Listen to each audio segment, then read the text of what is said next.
Olá, galera, tudo bem? Estamos de volta, mais uma rapidinha com Luz Amorim aqui no seu canal Vote, V-O-O-T-I, Vote! Inscreva-se, vem com a gente, dá seu like, concordando, discordando, né? Faça seus comentários e inscreva-se em nossa página. Precisamos de você, essa página também é sua. Refletir coisas que acontecem no nosso dia a dia.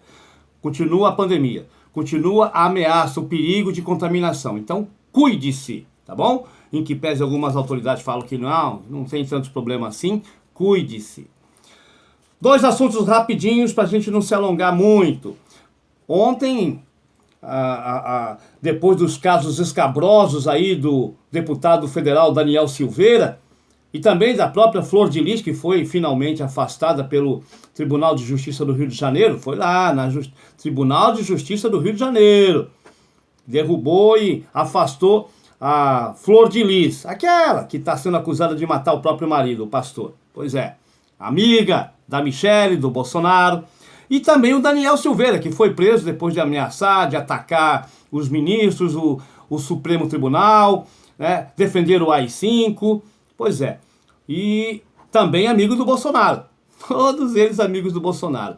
Então, depois desse caso aí, e a prisão em flagrante, os deputados concordaram pela pressão popular, todo mundo vendo aquilo tudo, e depois da unanimidade lá no Supremo Tribunal Federal de manter a prisão do Daniel Silveira, o deputado, os deputados federais também concordaram, a maioria pelo menos, 306, se não me engano, votaram a favor da manutenção da prisão do Daniel Silveira. Ele está preso, vai responder.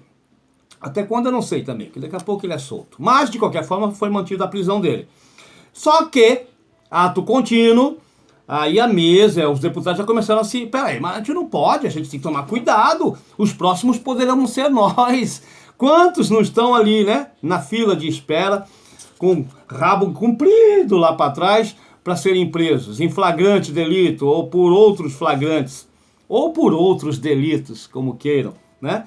E alguns são delitos terríveis, crimes terríveis contra o patrimônio, corrupção e outras cositas más. Pois é, mas depois de manter a prisão do deputado, eles começaram a articular para dificultar ao máximo.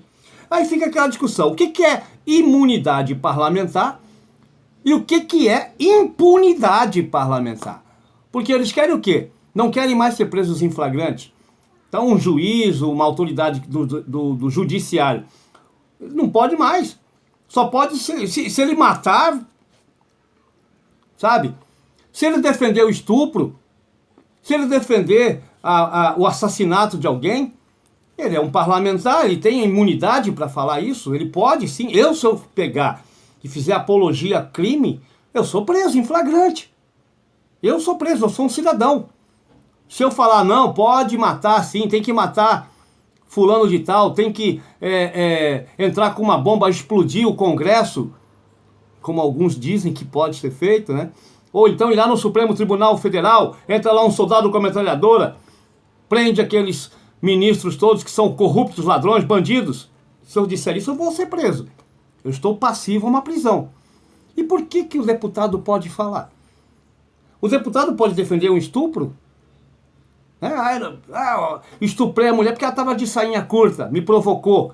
Então, pode estuprar. É um crime ou não é um crime? Um cidadão comum.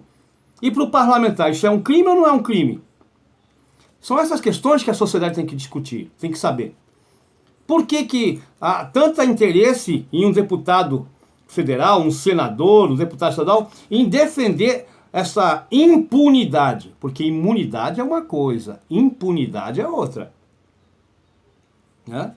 Então, se por um acaso essa PEC que está sendo discutida lá no Congresso já tivesse passado, o Daniel Silveira não poderia ter sido preso. Só para vocês terem uma ideia. Ele poderia sim defender o AI-5 e inclusive ataque lá ao Supremo Tribunal, insuflar a população a fazer isso. Tranquilo, não poderia ser preso. É isso que eles estão querendo. Mas é isso que a sociedade quer? O poder legislativo, ele tem que representar a vontade do povo. Ele ele vai legislar para o povo. Ele não pode legislar em causa própria, para se defender, para defender seus integrantes ali, contra os interesses do povo. É simples assim. Um deputado, um senador faz leis para o povo, para beneficiar o povo, e não a si próprio. Não para ficar se defendendo contra a polícia ou então contra o poder judiciário, sabe? Para se defender de crimes. Não. A princípio, um cara que comete crime, que está suspeito, nem deveria ser um deputado, ou um senador da República, ou sequer um vereador. O cara que tem qualquer mancha no seu currículo, qualquer desconfiança de corrupção, de bandidagem, não pode ser candidato a nada nesse país. Não pode, sabe? Ah, mas até que se prove ao contrário, ele é inocente. Poxa vida, sabe? Se o cara já tem suspeita de bandidagem, de maracutaia, de corrupção em sua vida pregressa, ele vai ser candidato. Eu vou eleger um vereador, um deputado, um senador que possa ser corrupto, que tenha o mínimo de suspeita de corrupção? Não dá, não dá. Mas se ele for eleito, que a conduta dele, e que eu defendo que ele possa ser imune lá no parlamento. Agora, crimes que ele tenha cometido antes ou depois, ou durante, mas fora do parlamento, para mim é um bandido como qualquer outro. Ele é um cidadão como qualquer outro. Ele é parlamentar lá dentro do parlamento, ele pode defender os seus pensamentos. Mas saiu dali, ele é um cidadão. Ah, não, mas eu sou um parlamentar em qualquer lugar. Sim, mas cometeu o crime, ele tem que responder como um cidadão comum. Embora seja um deputado, um senador. Agora, lá no parlamento, ele pode discutir politicamente as coisas lá, normal. Essa é imunidade lá no parlamento. Imunidade parlamentar. Agora, impunidade, ele não poder ser preso por crime, a Flor de Lis não poder ser presa ou ser afastada porque tem imunidade parlamentar, depois de suspeitas e provas até mesmo de que ela teria participado da morte do próprio marido, absurdo. Bom, esse é um caso complexo, nós temos que debater, sim, a sociedade tem que debater. Não pode entrar como está lá, em caráter de urgência urgentíssima, querem votar amanhã ou hoje, ou se possível hoje. Querem votar rápido, para se garantir, ficar tranquilos. Isso é que não pode acontecer, gente. Não pode, assim como querem que passe a PEC aí, para restabelecer aí o auxílio emergencial, tirando da educação, tirando da saúde, tá? Desmontando o Fundeb, desmontando o SUS, que vai atacar você, os seus interesses. Eles querem aprovar, sabe, rapidamente, para poder se beneficiar. A verdade é essa. Então tem que ter calma e a sociedade tem que participar. Essa nossa democracia tem que ser participativa. A sociedade tem que participar dessas discussões, porque dizem respeito aos seus direitos, tá? A sua vida. E para finalizar, eu não sei se vocês já sabem, eu sou professor de geografia aqui no Mato Grosso, mas eu já fui jornalista, repórter durante muito tempo, muitos anos. Mais de 20 anos eu militei como repórter de rua, policial, político, social, até esportivo, narrei muito futebol, fiz muitas reportagens. Eu sei como é que é essa vida de jornalismo, eu sei como é que é a vida do repórter no dia a dia, sabe? De manhã, de tarde, à noite, de madrugada, eu sei. E o que me chamou a atenção foi a postura do nosso presidente Jair Messias Bolsonaro ontem, lá no Acre, numa coletiva, e ele simplesmente encerrou. Não, acabou a reportagem, acabou a entrevista, acabou, e foi embora. Por conta de uma pergunta, uma simples pergunta, sobre a questão da derrubada do Superior Tribunal de Justiça, né?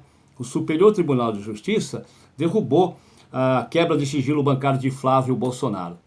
E aí, o jornalista, o repórter, ele estava perguntando o que o presidente achava daquela atitude do superior.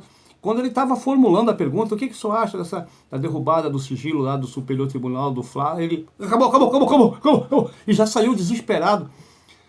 Cara, que postura de presidente, que covardia, que coisa mais estranha. Como que a gente pode ter um presidente desse naipe?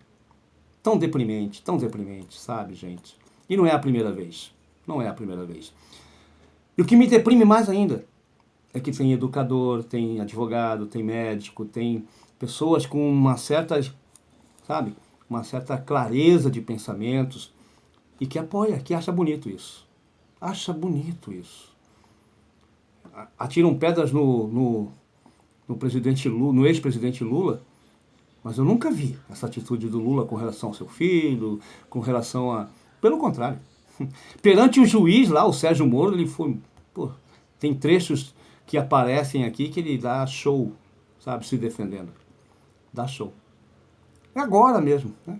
Ele tem postura. Ele, em que pese, seja um semi-analfabeto, como dizem por aí, né? Semi-analfabeto, nunca frequentou uma faculdade. Pois é. O Bolsonaro frequentou a faculdade militar lá, né, a AMAN, e é esse troglodita que encerra uma coletiva covardemente, bruscamente, sai correndo com seus puxa-sacos atrás, porque não tem competência para responder, não tem sobriedade, e o que é pior, tem rabo comprido, porque não quer que se saiba. Agora eu quero saber, o povo quer saber, o Brasil quer saber, o que tem que esconder nessa conta do Flávio Bolsonaro com relação às rachadinhas? Por quê? O que ele tanto esconde?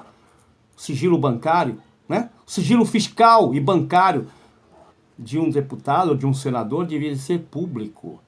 Ele deveria ser o primeiro a falar, tá aqui, ó, tá aberto. Mas não, ele quer esconder, quer se esconder. E o pai apoia, o pai quer esconder os crimes. Crimes!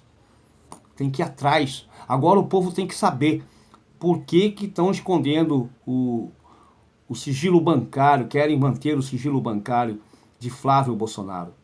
Por quê? O que tem por trás disso?